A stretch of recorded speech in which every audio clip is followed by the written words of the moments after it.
Hi everyone, Peter here from Movement and Performance, and in this presentation we're going to be covering um, the differences in movement and technique characteristics and also the similarities between acceleration and maximum velocity sprinting. So before we get into the exact details of acceleration and maximum velocity, we need to understand a few fundamental qualities which apply both to acceleration and maximum velocity running, and also pretty much the same characteristics that are going to apply to other athletic movements. Like we got here, someone doing a vertical jump, and the same principles basically apply. So essentially we want a braced trunk, which means that spinal position stays in sort of a pretty neutral position almost the entire movement. We're using we're getting maximum use of the hips and shoulders, and in terms of the hips, we're getting triple extension with that explosive movement. So as you can see, when he's in this crouch athletic position, he explodes up, and we get an extension of the hip, of the knee, and of the ankle. That's that maximum triple extension we're after.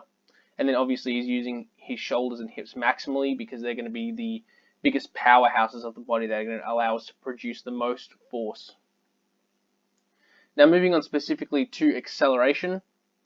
So we're going to talk a little bit about the sort of general mechanics and what we want to see in acceleration. So this guy is here in this picture is starting from blocks. So that's going to give us basically a really easy, linear, objective way to sort of judge this acceleration, and he's got pretty much optimal technique in this image here. So we can see he's got a forward lean from that first step out of the block at approximately 45 degrees. So we can see this arrow here, nice straight line all the way through the ankle, knee, hip, all the way up to the neck. And this line is at around 45 degrees to the parallel. Stronger athletes will actually potentially be able to propel out of those blocks at even lower angles. So again, we have parallel shin and body angles. So we can see here this shin and this shin are pretty much parallel, as with the body line and both shins as well.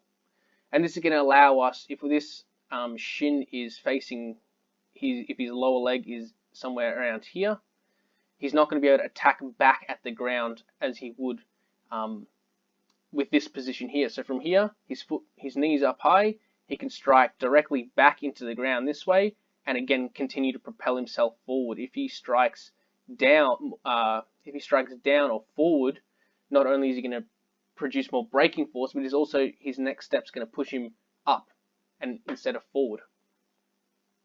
Another characteristic is that toes pointing up, so the foot's not lagging down here.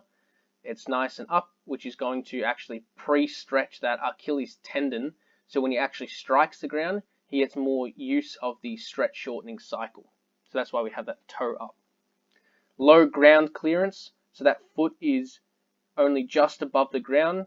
The higher the foot comes off the ground, the more time it takes to then strike back down at the ground in terms of acceleration.